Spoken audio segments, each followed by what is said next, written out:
사람이 일생을 살아가는 데 있어서 돈이 없고 배운 것이 부족하고 세상 권력은 없어도 가장 중요한 것은 선택이라는 것입니다. 그 선택이 무엇이냐면 내가 어떤 사람 배우자를 선택하느냐에 따라서 그동안 너무나 행복하게 자라왔고 걱정 없이 살아왔는데 어떤 상들을 선택을 잘못해서 가장 행복해야 될 사람이 가장 불행해진 사람들이 있습니다. 이것이 선택이라는 것입니다. 반면에 너무나 힘들게 살아왔는데 상대방을 잘 선택했더니 이 사람은 완전히 신데렐라가 되어서 가장 행복한 사람으로 살아가는 사람이 있습니다. 오늘날 교회 생활도 마찬가지입니다. 내가 어떤 교회를 내가 선택하느냐에 따라서 분명 구원받은 줄 알았더니 이단 교회였습니다. 이것은 선택입니다. 성경에서 말씀하는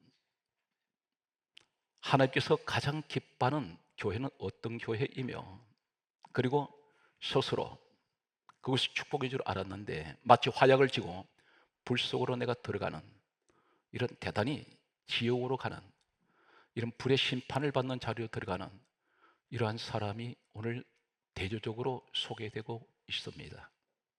선택이라는 주제를 가지고 앞으로 약 4주 내지 5주 동안 계속해서 함께 성경에서 말씀하는 이 말씀을 통하여 우리를 점검해보는 귀한 시간 되시기를 바랍니다. 가장 기도를 많이 해야 될 것은 선택의 기도입니다. 사업을 하시는 분은 이 사업을 잘못 선택했습니다.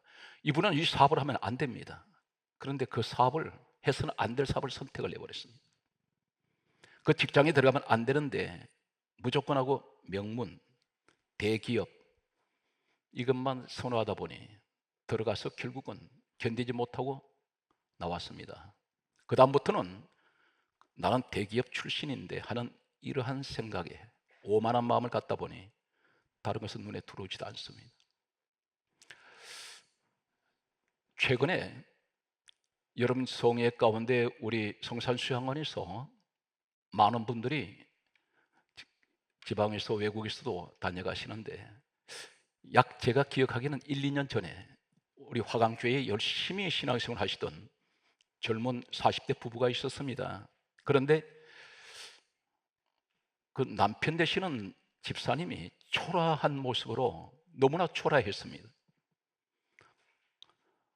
고개를 떨구면서 저 앞에 쳐다왔습니다. 마스크를 벗는데 이분을 제가 너무 반갑게 인사를 했습니다. 어쩐 일이시냐고, 신앙생활 잘 하십니까? 그랬더니 목사님 너무 부끄럽습니다. 그 얘기를 하면서 이분이 교회를 떠날 때 너무나 생생하게 기억에 남는 것은 부부가 찾아왔습니다. 제 방으로 예배를 드리고 찾아와서 하는 말이 교회를 떠나겠습니다 그랬습니다. 그래서 그러십니까? 떠나시지만 그 떠나신 이유가 무엇입니까? 했더니 꿈을 꾸었다 했습니다. 꿈을 꾸었는데 정확하게 내가 가야 할 교회 이름까지 꿈에 보여주셨다 했습니다. 이것은 확실한 하나님 응답이라고 했습니다.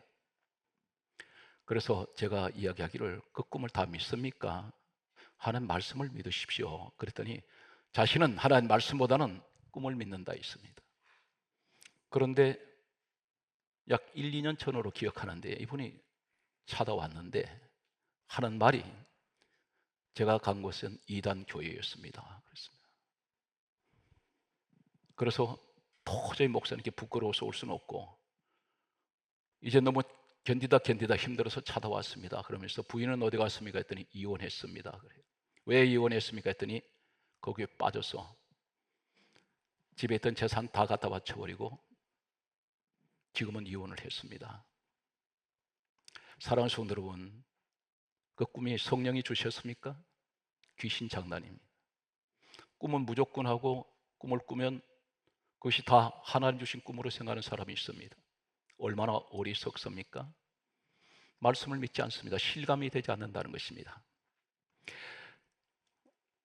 성경에 인류가 시작된 이리로 인류가 끝날 때까지, 지구 종말로 올 때까지 하나님께서 세우신 믿음의 조상이 한 사람이 있습니다. 로마서 4장 16절에 아브라함은 모든 사람의 조상이라 이렇게 선언합니다. 다시 말씀드려서 아브라함은 모든 사람, 믿는 사람들의 롤 모델입니다. 조상이라 했습니다. 예수님 믿는 모든 사람은 아브라함의 믿음을 본받아야 됩니다. 그런데 이 아브라함이 특징이 한 가지 있습니다. 그것이 어떤 것이냐면 로마서 4장 19절의 말씀을 보게 되면 성경 말씀은 이렇게 기록하고 있습니다. 아브라함이 나이가 100세가 되어 그가 그의 몸이 죽은 것 같고 그의 사라의 태, 아내 사라의 태가 죽은 것 같음을 알고도 믿음이 약하여지지 아니하고, 사라의 태라 있습니다. 사람 자체가 죽은 것이 아니라 태가 죽었다는 것은 아이를 갖지 못합니다. 이때 아브라함 나이가 100세, 그 부인은 90세입니다. 10년 터울을 가지고 있습니다. 성경 말씀은 계속해서 이렇게 말씀합니다. 아브라함이 왜 믿음이 약해지지 않습니까? 성경 강조하기를 로마서 4장 20절에 말씀하시기를 믿음이 없어 하나님이 약속하신 것을 의심하지 아니하고, 그 약속이 뭡니까? 하나님 말씀입니다. 25년 전에 75세 때에 하나님께서 약속하신 말씀이 있습니다. 너에게 아들을 주리니 천하 만민이 너 아들을 통하여 그다 자손을 통하여 복을 받으리라. 이 약속의 말씀을 기억하고 있습니다. 몇 년 동안? 25년 동안. 자신 몸은 죽어버렸는데, 그런데 성경 말씀하고 있습니다. 로마서 4장 20절에 강조하기를 믿음이 없어 하나님이 약속하신 것을 의심하지 아니하고 믿음이 견고하여져서 하나님께 오히려 영광을 돌리고, 믿음은 더 강해져 버립니다. 25년이면 사람이 지칠 대로 지쳤을 텐데 응답이 오지 않는데, 이 사람은 보통 사람이 아닙니다. 어떤 사람이 보통 사람이 아닙니까? 하나님 말씀을 확실하게 믿고 있다는 것입니다. 몇 년이 지나도 25년 동안 응답이 되지 않아도, 오늘 사랑하는 성도 여러분, 몇 년 동안 기도했는데 그 기도가 응답이 되지 않았습니까?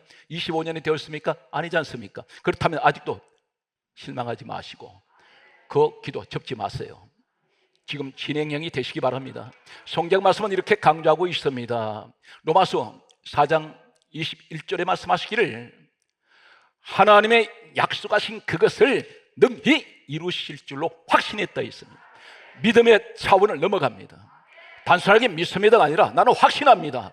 어떻게 뭘 말합니까? 하나님, 내 나이 100세가 되었고 내 아내가 90세가 되었지만 난 하나님의 말씀을 전적으로 믿고 있기 때문에 믿는 차원이 아니라 더 확신하기 때문에 반드시 하나님 방법으로 자식 주실 것입니다.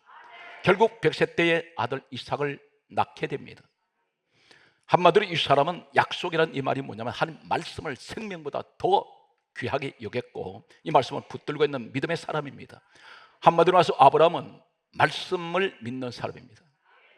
말씀의 사람이었습니다. 성경 말씀은 계속해서 이렇게 말씀하고 있습니다. 아브라함에게 아들을 주신 후에 하나님께서는 이 아브라함에게 다음 같은 말씀을 하십니다. 너 아들 이삭을 모리아산에 갖다 제물로 바쳐라. 하나님께서 죽이라는 것입니다. 그런데 자신의 손으로 자신의 아들을 죽이라는 것은, 이것은 끔찍한 일이고 도저히 있을 수가 없는 일입니다. 다시 말해서 아브라함에게는 모든 세상 어떤 것보다도 이 이삭은 자신의 생명보다 더 귀했습니다. 100세에 얻은 아들입니다. 하나님 주셨지 않습니까? 그런데 죽이라고 말씀합니다. 이때 아브라함의 믿음은 어떻게 성경은 훗날에 정언합니까? 히브리서 11장 17절 말씀에 보게 되면 아브라함이 시험을 받을 때에 믿음으로 이삭을 바쳤는데 어떻게 바칩니까? 이 아들은 약속들을 받은 자라. 약속의 말씀이란 말입니다. 무슨 말씀입니까? 아들을 죽이기 위해서 모리아산에 올라가던 창세기 22장 1절 이하에 이삭과 아브라함이 올라가던 이때는 이삭은 장가를 가지 않았습니다. 그런데 하나님께서 약속하시기를 계속해서 아들에 대한 약속을 하실 때 너 아들을 통하여 자손들이 번성하며 하늘의 별과 같이 땅의 모래같이 번성할 것이다. 그렇다면 아브라함 마음에 어떤 마음을 가지고 있냐면 이 아들 안 죽습니다. 왜 그렇습니까? 장가를 안 갔는데 앞으로 이 아들을 통해서 자손들이 번성한다 했는데, 그렇다면 하나님 죽이라면 죽이겠습니다. 그러면서 성경 뭐라고 정언하고 있습니까? 구약이 아닌 후세에 수천 년이 흐른 후에 하나님께서는 이 아브라함을 어떻게 평가하십니까? 성경 말씀은 히브리서 11장 19절에 이렇게 말씀하고 있습니다. 하나님이 너희 죽은 자 가운데서 다시 살리실 줄로 생각한지라. 이 사람 생각의 평소 생각은 하나님 이 아들 다시 살립니다. 무엇은 생각입니다? 부활신앙이에요. 다시 살리실 것이라. 왜 그렇습니까? 이 아들 안 죽습니다. 자신은 말씀을 믿기 때문에. 성경 말씀은 이렇게 강조하고 있습니다. 이 사람이 75세 때 하나님 부르심 받았을 때 그의 모습은 첫 출발이 어떤 출발입니까? 여호수아 24장 2절의 말씀을 보게 되면 아브라함은 갈대 우르라는 곳에서 그 아버지 데라와 함께 살아갈 때에 성경이 이렇게 강조하고 있습니다. 다른 신들을 섬겼습니다. 다른 신들, 그 아버지 데라가 다른 신들이란 말은 무슨 말입니까? 우상을 섬기는데 한 개의 우상이 아니라 한 개의 우상이 아닌 잡신을 섬깁니다. 우상들이라 했습니다. 복수를 사용하고 있습니다. 몇 개의 신을 섬겼는지 모릅니다. 그런데 이곳에 같이 사는 당연히 아브라함도 잡신 성이었습니다. 우리 한때 모습이었습니다. 주님 앞에 부르심 받기 전에 우리는 세상 조상 때부터 내려오는 우상들을 섬겼습니다. 늘 그곳에 그것이 신인 줄 알고 절도 했습니다. 그런데 아브라함을 하나님께서 부르실 때 어떻게 부르십니까? 말씀으로 찾아오셨습니다. 어떤 형상을 보이지 않습니다. 우리 하나님 형상이 없으세요. 그런데 우리 성도들은 자꾸만 표적 보려고 합니다. 이것은 기독교 안에서는 말씀밖에 없습니다. 기독교가 위대합니까? 천지를 하나님께서 말씀으로 지으셨지 않습니까? 그렇다면 나는 말씀 신앙이 되어야 되는데 우리 자꾸 무엇을 보려고 한다는 것입니다. 표적 신앙. 그러다 보면 자꾸 넘어지게 됩니다. 마치 꿈을 하나 꾸어도 이것이 하나님께서 주신 응답으로 받아들였다가 귀신들이 하는 장난도 모르고 그 속아 넘어가는 사람들이 있습니다. 성경 말씀은 계속해서 보게 되면 다음과 같이 말씀을 하고 있습니다. 75세 때 아브라함을 부르실 때에 창세기 12장 1절은 이렇게 말씀합니다. 아브라함에게 하나님께서 찾아오셔서 말씀을 주실 때 다음과 같이 말씀합니다. 너는 너의 고향, 친척, 아버지 집을 떠나 내가 너에게 보일 땅으로 가라. 그것은 가나안입니다. 갈대아 우르에서 거리를 보게 되면 수십 일을 걸어가야 하는 가나안 땅까지 수말리 길입니다. 사막입니다. 교통수단이라고는 짐승을 이용하는 교통수단이나 사람이 도보로 걸어가야 합니다. 갈 수가 없는 곳입니다. 그런데 말씀 듣고 떠나는데 이때 성경은 이렇게 강조합니다. 하나님께서 약속을 하십니다. 창세기 12장 2절에 뭐라고 말씀하시냐면 내가 너로 큰 민족을 이루고 내가 너에게 복을 주어 너 이름을 창대하게 하리니 너는 복이 될지어다. 이 말씀이 아브라함에게 주어졌습니다. 이 말씀 믿었습니다. 성경 말씀은 창세기 12장 3절은 다음과 같이 말씀하고 있습니다. 너를 축복하는 자 내가 축복하고 너를 저주한 자 저주하리니 너는 복이 될지어다. 이렇게 말씀하셨습니다. 그런데 4절에 강조하는 내용이 어떤 것입니까? 초신자인데도 이제 갓 하나님 부르심 받았는데 이 사람이 이렇게 성경은 하나님께서 기록을 하고 있습니다. 아브라함이 어떤 마음으로 떠났을까요? 창세기 12장 4절에 아브라함이 여호와의 말씀을 따라갔고, 사랑하는 성도 여러분, 말씀 따라가십시오. 이 아브라함의 신앙은 철저한 말씀 신앙입니다. 말씀 따라갔고 롯도 그와 함께 갔으며 하나님 부르신 사람은 아브라함입니다. 롯은 덜러리입니다. 롯을 하나님 선택하지 않았습니다. 롯은 아브라함 따라갔습니다. 그런데 성경 말씀은 가나안 땅에 들어갔던 이 아브라함이 창세기 13장 2절의 말씀을 보게 되면 이렇게 기록하고 있습니다. 아브라함은 가축과 은과 금이 풍부하더라. 많은 물질의 축복을 받게 됩니다. 그런데 덩달아서 여기에 누가 축복을 받았냐면 창세기 13장 성경 말씀을 보면 여기에 나타나는 한 사람이 있습니다. 여기 5절에 보게 되면 아브라함의 일행 롯도 양과 소와 장막이 있으므로 아브라함의 일행이라고 있습니다. 덜러리입니다. 그냥 따라다니는 사람입니다. 붙어 다니다가 복을 받는데 이 롯이 어떤 축복을 받냐면 아브라함과 똑같은 축복을 받는데 창세기 13장 성경 말씀 6절에 보게 되면 이렇게 기록하고 있습니다. 두 사람이 소유가 많음으로 동거할 수 없었음이라 이렇게 기록하고 있습니다. 너무 재물이 많이 불어났습니다. 결국은 이 롯이 아브라함을 떠납니다. 아브라함을 떠나는데 떠나면 안 됩니다. 롯은 성경의 창세기에 나타나는 이 아브라함과 롯의 모습을 보면 눈을 씻고 또 보아도 롯은 아브라함이 수많은 예배를 드릴 때에 제사를 드리고 단을 살 때 롯의 모습은 단 한 번도 보이지 않습니다. 이 사람은 예배에 관심 없는 사람입니다. 예배를 드린 적이 없단 말입니다. 이 사람은 믿음이 없다는 것입니다. 그런데 아브라함이 수많은 기도를 할 때 성경에는 창세기에 나타나는 이 모습 속에 롯은 단 한 번도 기도하는 모습이 보이지 않습니다. 그런데 이 사람이 어디를 선택합니까? 이 선택이라는 것이 이 사람의 인생을 좌우했고 완전히 가정을 풍미 박산을 만들어버립니다. 완전히 가정이 없어져 버립니다. 어디를 택하냐면 창세기 13장 10절에 보면 롯이 눈을 들어 요단 지역을 바라본 적, 성경은 한군 토시 하나 글씨 하나 틀리지 않고 그대로 전하겠습니다. 요단 지역을 바라본 적 소알까지 온 땅에 물이 넉넉하니 여호와께서 소돔과 고모라를 멸하시기 전이었으므로 여호와의 동산 같고 애굽 땅 같았더라, 이렇게 기록합니다. 여호와의 동산은 에덴 동산을 말합니다. 너무 화려했습니다.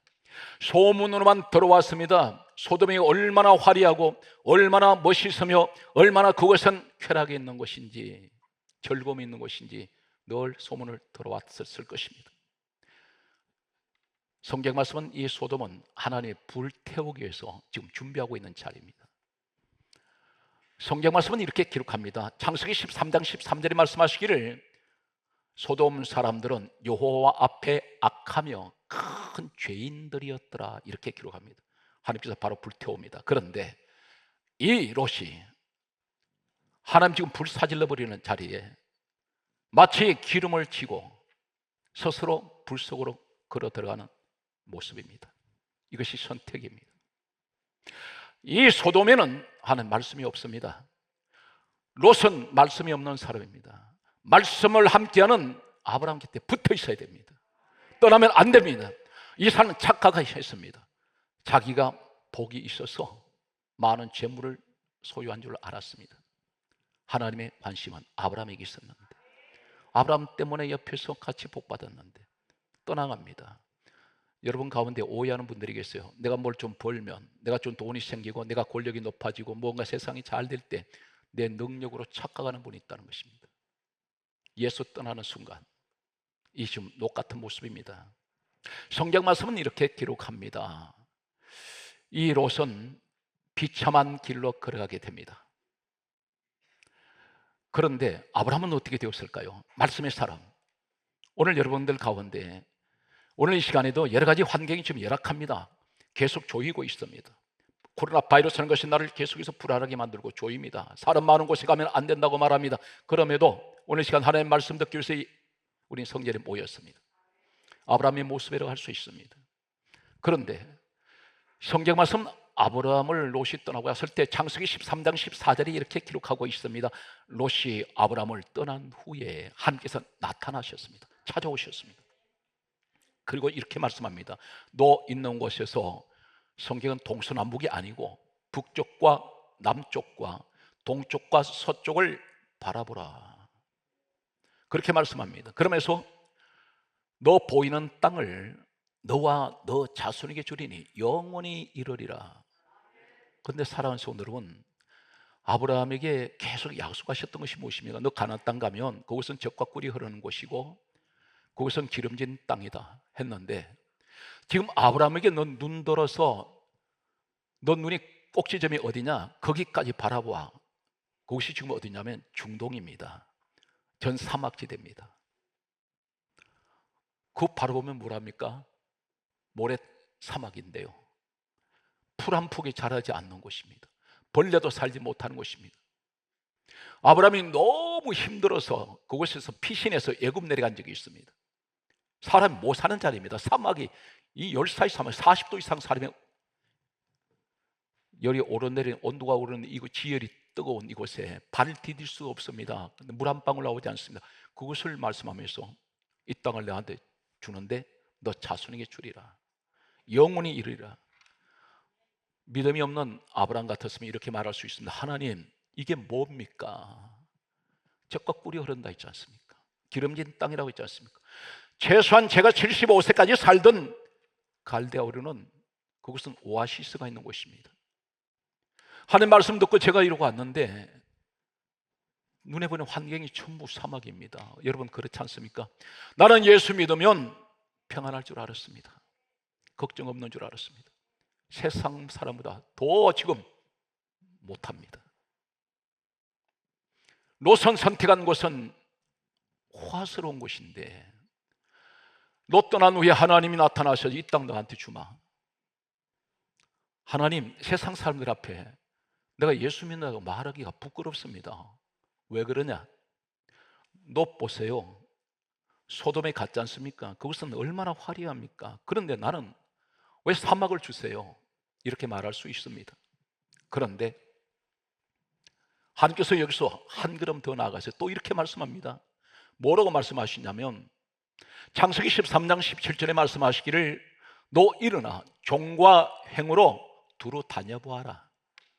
그것을 내게 주리라. 하나님, 뜨거운 사막을 제가 걸어 다녀보아야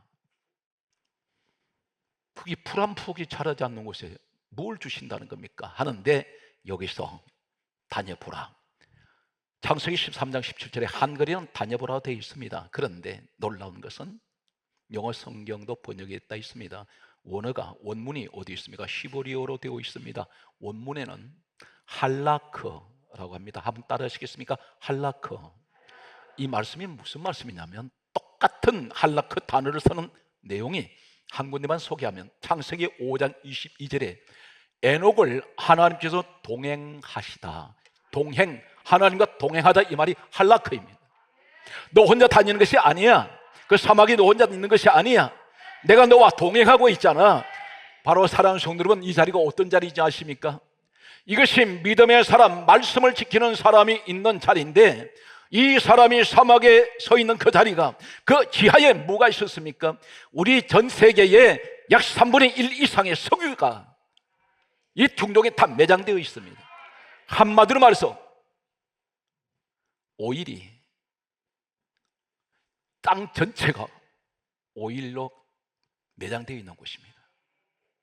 지금 중동에는 전 세계의 인구가 100년 이상 사용할 수 있는 석유가 아직도 매장되어 있다고 합니다. 놀라운 것은 석유를 파내면 바닥이 나야 되는데 또 채워진다는 것입니다. 신기한 일입니다. 바로 그 땅입니다. 너 눈에 보이는 것은 사막이냐? 이 사람이 바로 말씀의 사람들에게 주시는 축복입니다. 너 밑에 보이지 않는 곳이 있어. 거기가 기름으로 범벅이 됐다. 한마디로 말해서 여기가 보화 덩어리라는 것입니다. 오늘 여러분 가정이 한 선택하신 가정입니다. 말씀 있는 가정입니다. 여러분 지금 머물고 있는 교회가 따분하십니까? 그런데 겉보기에는 사막 같은데 내가 디디고 있는 그 자리가 한마디로 말해서 보화 덩어리라는 것입니다. 여기가 말씀의 자리였습니다. 아브라함이 주신 자리입니다. 그 후손들은 계속해서 석유로 세계 경제권을 쥐고 있습니다. 세계 부국이 되어 있습니다. 성경 말씀은 여기 보게 되면 아브라함이 보여주신 그 땅이 사해바다가 있는 곳입니다. 사해바다는 죽음의 바다입니다. 일반 바닷물보다 7배나 더 염도가 높습니다. 사람 들어가면 떠버립니다. 벌레가 살지 못합니다. 이 말을, 사해라 말은 죽음의 바다입니다. 그런데 하나님께서 그 바다 주시겠다 했습니다. 그런데 아브라함이 뭐라고 했습니까? 하나님, 수천 년 동안 이 사해바다 그들도 보지도 않습니다. 그런데 그 바다를 왜 주세요? 했는데 그 바다가 지금 어떤 곳인지 아십니까? 이 바다가 광물질이 약 20몇 가지가 그게 녹아있고, 그 사해바다 밑에가 엄청난 의약품 만드는 원재료, 페인트 원재료, 철강을 만드는 원재료, 마그네슘, 그리고 종이 만드는 원재료, 화장품 원재료. 지금 사해바다 물에 가라앉아 있는 소금 진흙을 이 천년 사람 몸에 바르는 팩으로 사용하는데 유럽에서는 가장 비싼 가격에 사해바다 밑에 있는 흙 한 줌도 돈입니다. 전부 수출합니다. 세계에서 가장 인정받는 천년 팩으로 인정받고 있습니다. 지금 사해바다 옆에 가면 화장품 공장이 세워지고 호텔이 세워져 있습니다. 병원도 세워져 있습니다. 하나님께서 말씀합니다. 말씀을 주신 그 자리에 머물러 있으라는 것입니다. 움직이지 말아라. 오늘 살아있습니다. 가정이 여러 가지 불만이 있을 수 있습니다. 그러나 그 가정은 하나님 말씀이 있는 가정입니다. 그 가정은 누가 책임져야 됩니까? 내가 선택했기 때문에 내가 책임져야 됩니다. 내가 그 자리에 있어야 됩니다. 머물고 계십시오. 때로는 갈증을 느낄 때 있습니다. 다툽니다. 그러나 때로는 삭막합니다. 그러나 그곳에 계속 말씀을 믿고 서 계시면, 그곳에 계시면 반드시 아브라함의 축복은 여러분에게 주어진다는 사실입니다. 아브라함이 이곳에서 어떤 일이 일어납니까? 성경 말씀을 보게 되면 창세기 13장 18절 말씀에 이 사람이 헤브론으로 와서 그곳에 하나님 머물고 있으란 땅입니다. 그곳에다 장막을 치고 그곳에 여호와의 제단을 쌓았습니다. 제사를 지냅니다. 예배를 드립니다. 떠나지 않습니다. 그런데 이 아브라함이 그 자리에 있을 때에 계속해서 대를 이어서 이삭 아들이 아버지가 머물던 자리에 머뭅니다. 성경은 뭐라 말씀하는지 아십니까? 이 자식 축복이 어떻게 오나요? 창세기 26장 1절에서 보게 되면 흉년이 들고 또 들었습니다. 오늘 말씀드리면 코로나 바이러스라는 흉년이 찾아왔습니다. 사방이 전부 다 옥죄입니다. 틈이 없습니다. 그런데 이곳에 머물고 있던 이 아브라함이 아들이 아버지 대를 이어 그 자리에 머물렀더니 성경 말씀은 이 사람들은 전통적으로 어떤 집안이냐면 양치는 집안입니다. 목축업을 하는 사람들입니다. 그런데 농사를 지어본 적이 없어요. 그런데 이 사람이 어떤 일을 합니까? 흉년이 들고 또 흉년이 들었는데 창세기 26장 12절에 보면 이삭이 농사를 하여 그 해에 100배나 얻었더라. 농사꾼 아닙니다. 갖다 뿌려놓기만 했습니다. 여러분, 뿌린다 해서 내가 자라게 합니까? 아닙니다. 흙의 기운으로 자라는데 그 흙의 기운 누가 주세요? 하나님께서. 농사꾼도 아닌데 내가 농사 전문가도 아닌데 씨만 뿌려놨더니 흉년이 들고 또 들은 그 땅에 하나님께서 100배의 축복을 주시고, 성경에서 창세기 26장 14절은 뭐라 말씀합니까? 이 이삭이 창대하여 왕성하고 창대하여 마침내 거부가 되었더라. 자식들과 거부가 되어버립니다. 14절에 말씀하시기를 이렇게 계속 강조합니다. 블레셋 사람이 시기하더라. 블레셋은 하나님 사람들이 아닌 세상 사람들입니다. 세상 사람이 시기할 만큼 그렇게 거부가 되고 잘 되더라는 것입니다. 사랑하는 성도 여러분 말씀이 있는 자리에 머물고 계시면 그 자손 때에 와서 세상 사람들이 부러워하고 시기할 만큼 축복받는 여러분 가정이 되시기를 예수님 이름으로 축복합니다.